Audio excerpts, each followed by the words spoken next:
Welcome to this module, friends.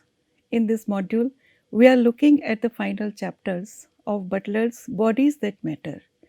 In this critical work, she examines how gender is an identity that follows multiple foundations, such as race and class.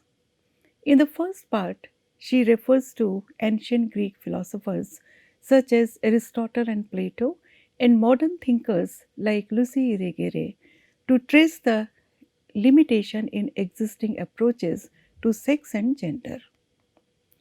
By acknowledging the plurality of identities among human subjects, Butler attempts to identify the role of language in the representation of gender.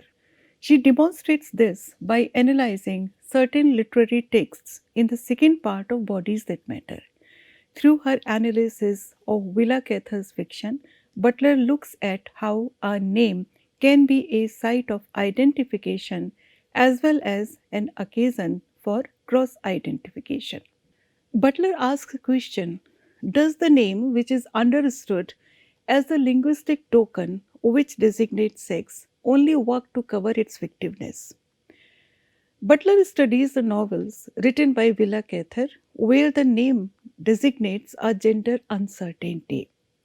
Cather's fiction produces a crisis in the configuration of sex morphology. These texts can be read as an unraveling of the symbolic on its own impossible demands. Butler attempts to understand what is the distinction between the name and the bodily ego. She is trying to expose a crisis in referentiality where the unstable status of the bodily ego troubles the name. Willa Cather is a Pulitzer Prize winning American writer who gained acclaim for her novels portraying the settlers and frontier life on the American plains.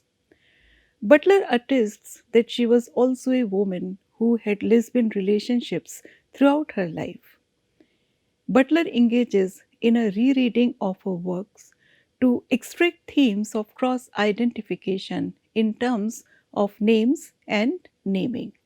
Butler does not necessarily view Cather's own sexuality as the seminal point for analysis of her work. Instead, she explores how Cather's work provides an opportunity to bring lesbian sexual identity to the forefront in spite of its history of suppression in both real life and literature. In Willa Cather's novel My Antonia, Butler identifies the use of names and how they can be studied as a site where the dynamic of identification is at play. My Antonia was published in 1918 and it is considered as Cather's first masterpiece and is praised for its depiction of American West and its people. The title refers to Antonia, a young woman immigrant to the western prairies of the US. Cather's novel includes an unusual transfer of names. She begins the novel by narrating in the first person I, but then gradually transfers this narrative authority to the male voice of Jim Burden. Cather makes a number of comments concerning her views on women's rights, and also there are many disguised sexual metaphors in the text. The novel begins with a narration by Jim, who is a successful New York City lawyer and is giving his acquaintance a memoir of his childhood in Nebraska with their mutual friend Antonia. Antonia is from a Bohemian immigrant family, and this memoir on Jim's past makes up the bulk of the novel. In their childhood, Jim and Antonia became great friends. Jim tutors Antonia to learn English, and they spend their time exploring new landscapes around them.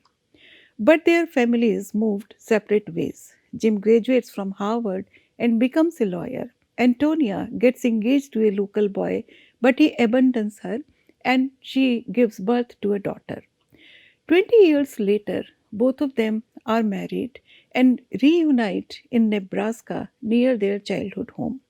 They renew their old ties, and Jim reflects in his familiar landscape how his life has come to a full circle and how much his past with Antonia has meant to him. In the novel, the character of Antonia speaks very little English, and thus she has a hunger to establish precisely what names refer to. Cather chose a first person narrator because she felt that novels depicting deep emotion were most effectively narrated by a character in the story. Butler treats Jim as a symbol of the law because he is both a legal counsel for one of the Western railways and a buffer between the true first person narrator and Cather's authorial voice. Butler sees this cross identification between Cather and Jim as a process that both enables and conceals the workings of desire. Antonia herself is also a representation of names and naming because she is in a situation of linguistic exile and disorientation as a bohemian immigrant. This is the reason why she is more fascinated by how names work and whether they mean something. Butler examines the incident in which Jim attempts to kill a snake, but the snake resists and curls around Antonia's feet like the letter W. Butler sees this W as a representation of the power of writing and more generally of language or the symbolic. Butler goes on to discuss that the very act of naming itself can be seen as a social agreement or pact. Women must give up their name when they enter into a marital agreement, which Antonia did in the novel. Butler regards this practice as a naming structure which is rooted in the supremacy of the patriarchal, and women concede a certain part of their identity. Butler says that the solidifying nature of language is something Jim cannot destroy, like how representation of womanhood was dissimulated by Cather's narrator.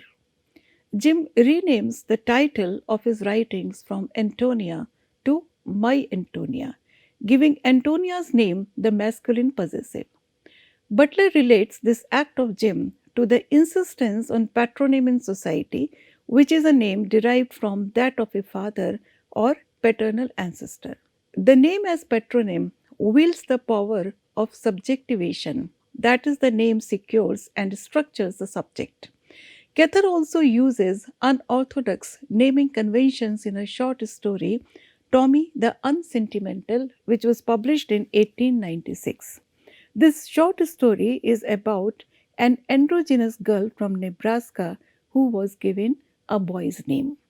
Androgyny as a gender term was first formulated and introduced by American psychologist Sandra Bem in the early 1970s.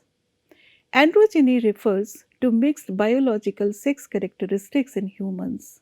It often denotes intersex people. It is an attributional term used to describe an individual who possesses similar levels of feminine and masculine psychological attributes or characteristics. Regarding gender identity, androgynous individuals may refer to themselves as non binary, gender queer, or gender neutral. The central character, Tommy Shirley, in this story is a young woman, but her real name is Theodosia, and the name Tommy comes from her father, Thomas Shirley. Butler sees the masculine name for the female protagonist as an inversion against that of the sentimental novel and its association with femininity.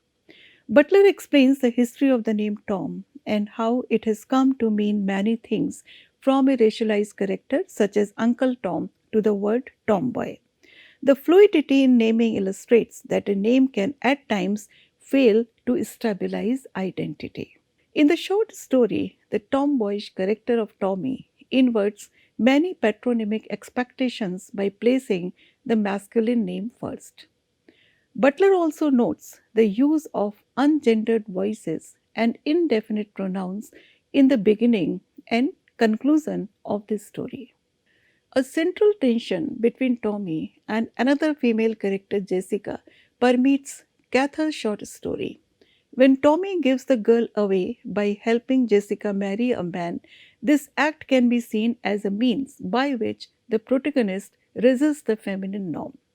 Butler sees this tension as a possibly repressed homosexual attraction. She uses a phrase from Eve Sagebook, brutal suppression, to denote the sacrifice of desire taking place in the short story. Tommy becomes a name that refers to no identity, but to an appropriation produced by the prohibition on homosexuality. For Butler, Cather's work allows for a space to question whether names succeed in fully describing all the nuances of the very bodies they are meant to describe. In her chapter on Nella Larsen's psychoanalytic challenge, Butler examines the intersection between feminism, psychoanalysis, and race studies. She notes that sexual difference is a framework from which other types of differences, like that of race, can be derived. Race and sexuality are constructed together according to Butler, and this construction is grounded in taboos against homosexuality. Butler conducts a critical study of the novel Passing by Nella Larsen to examine the themes of race and sex. Through this chapter, Butler is attempting to explain if sexual difference constitutes an autonomous sphere of relations which is more fundamental than other forms of difference like race or class. Nella Larsen is an American novelist who is famous for two major novels in early 20th century, Quicksand, which was published in 1928, and Passing, which was published in 1929. Her works were revived in the late 20th century when debates around the issues of racial and sexual studies started to emerge. She is an important figure in American modernism and a leading novelist of the Harlem Renaissance. Nella Larsen's works are viewed as strong depictions that accurately represent mixed race individuals and their struggles with identity.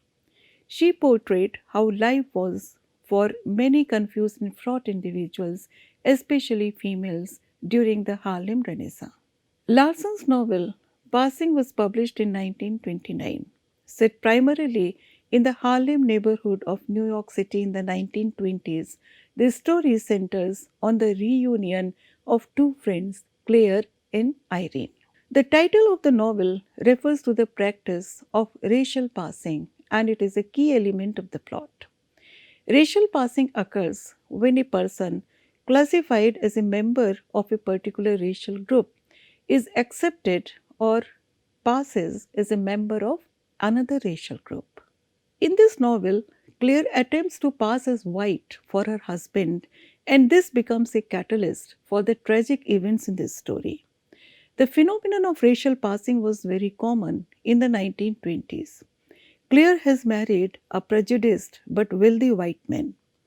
Larsen's exploration of race in this novel is influenced by her own mixed racial heritage. The novel was adapted into a film in 2021 and filmmaker Rebecca Hall had directed it.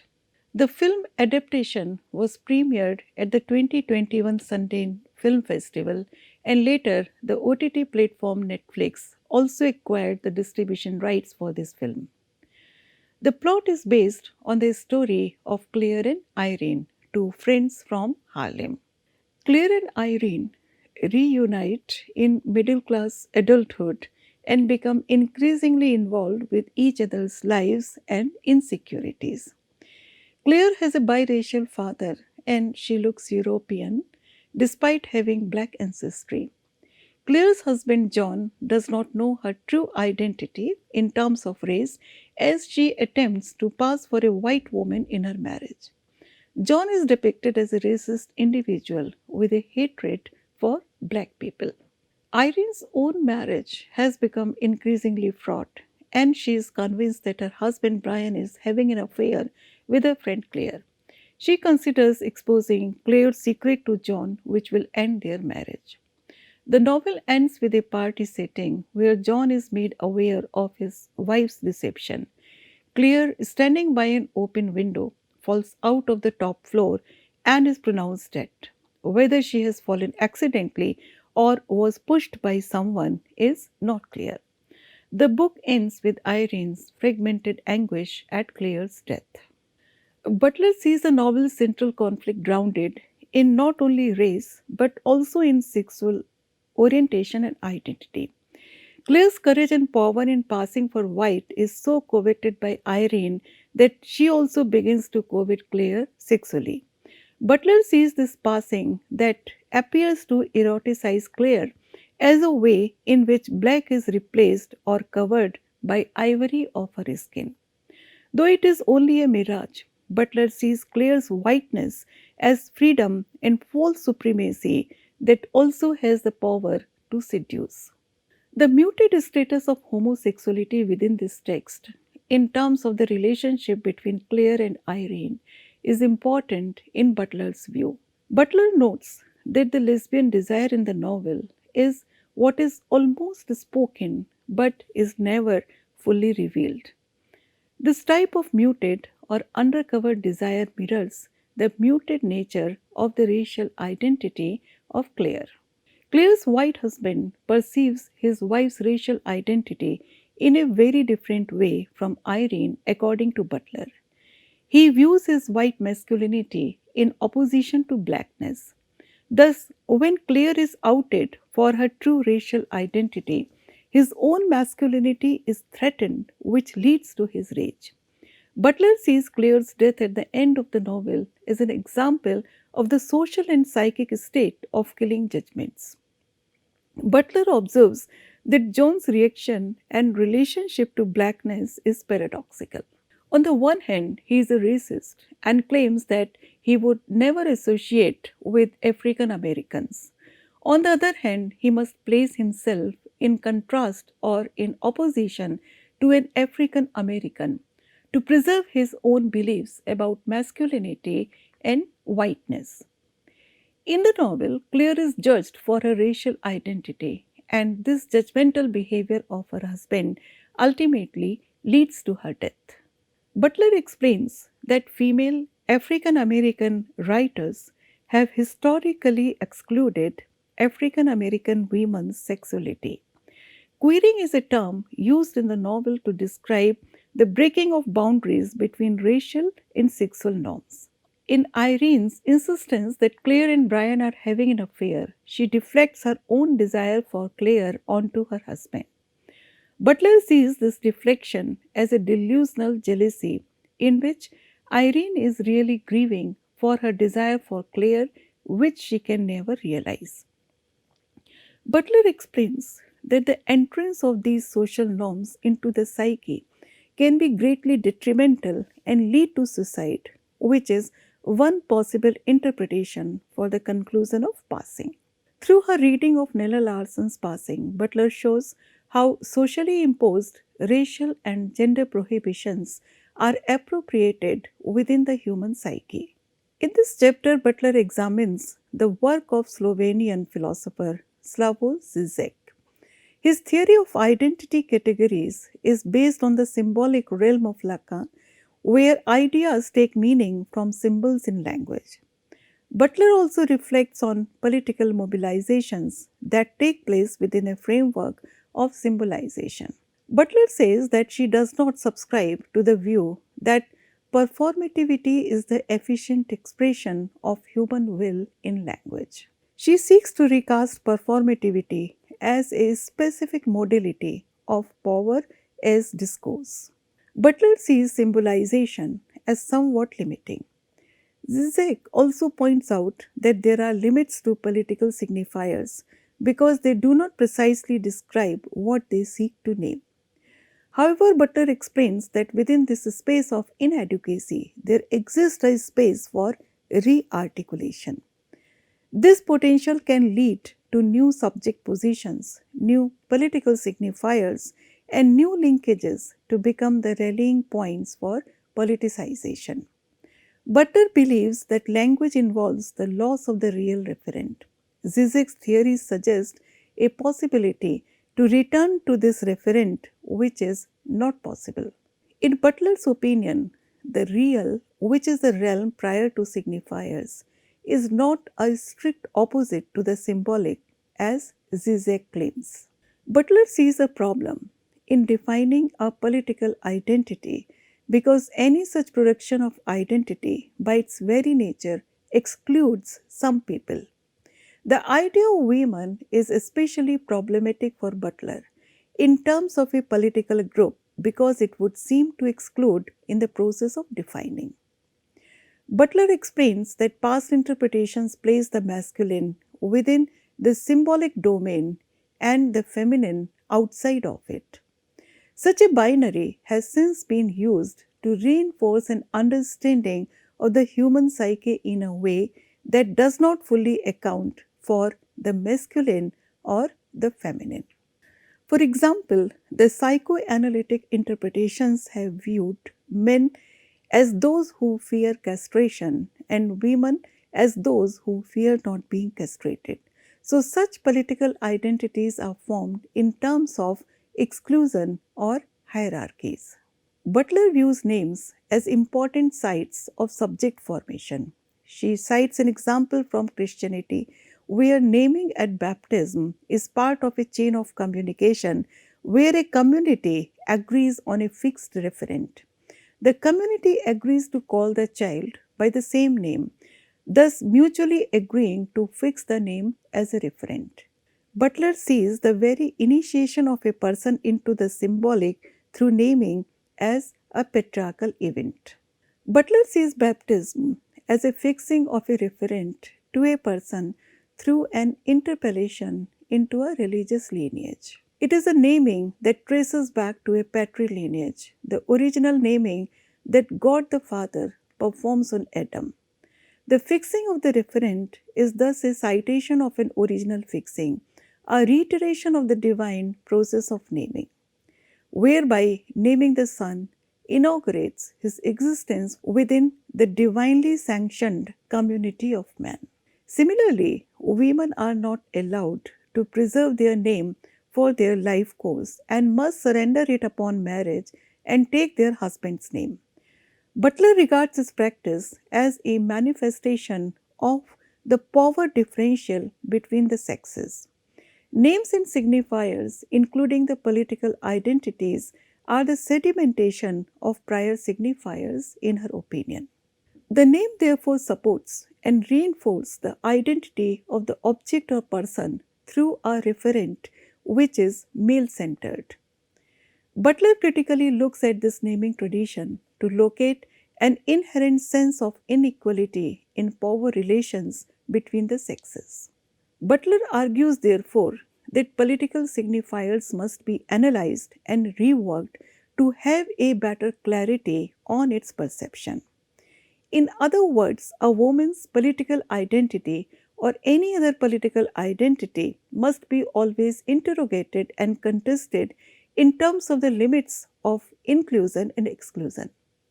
Butler concludes that political signifiers that seek to describe a group, such as lesbians, transsexual, or women, do not accurately describe the group, but they sustain it by creating the subjects they are said to describe. Numerous refusals on the part of women to accept the descriptions or definitions offered by the term attest to the fact that a particular political identifier cannot be comprehensive of a concept or a category. Butler also notes that if a particular term is questionable, it does not mean that we should not use it, but one should be constantly aware of the contingencies of these signifiers. In the final chapter of Bodies That Matter, Butler examines the use of the term queer and how it has been reappropriated over time. She studies how this term has been in a sign chain where its meaning and connotations are constantly evolving. Some people have sought to use the term queer to empower and embolden the homosexual identity. Despite its performative power, Butler points out that even in this term, there are few exclusionary elements. She does not advocate avoiding the term queer because it is politically necessary to lay claim to such a term in resisting homophobia. The term queer initially had a derogatory meaning. Before the 18th century, the word queer suggested one who exhibits socially inappropriate behavior. Butler notes how this term, which once implied degradation, has been later refunctioned to signify new and an affirmative set of meanings. In this chapter, she conducts a genealogical critique of the queer subject and makes her readers aware how it is central to their understanding of contemporary queer politics. Historically, the term queer has operated as one linguistic practice, the purpose of which has been the shaming of the subject it names. She says, and I quote, the term queer emerges as an interpellation that raises the question of the status of force and opposition, of stability and variability. Unquote. The political deconstruction of queer ought not to paralyze the use of such terms. Instead, it should extend its range. So rather than abandoning all the words, Butler says that it remains politically necessary to lay claim to words such as women, queer, gay, and lesbian. Laying claim to such terms will be necessary to refute homophobic deployments in public policy and in private life.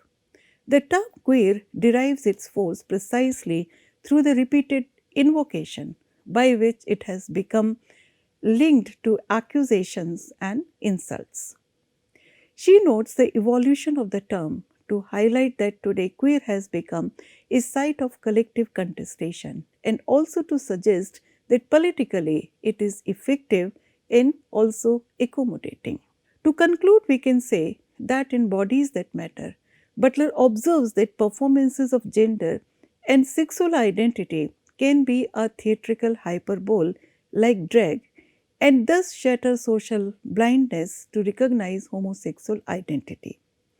Gender is not innate but rather performed in Butler's understanding. However, such performances are not the totality of gender. They can also be allegories of an ungrievable loss of the object of desire. She does not imply that sexuality and gender are strictly and directly linked in the traditional sense.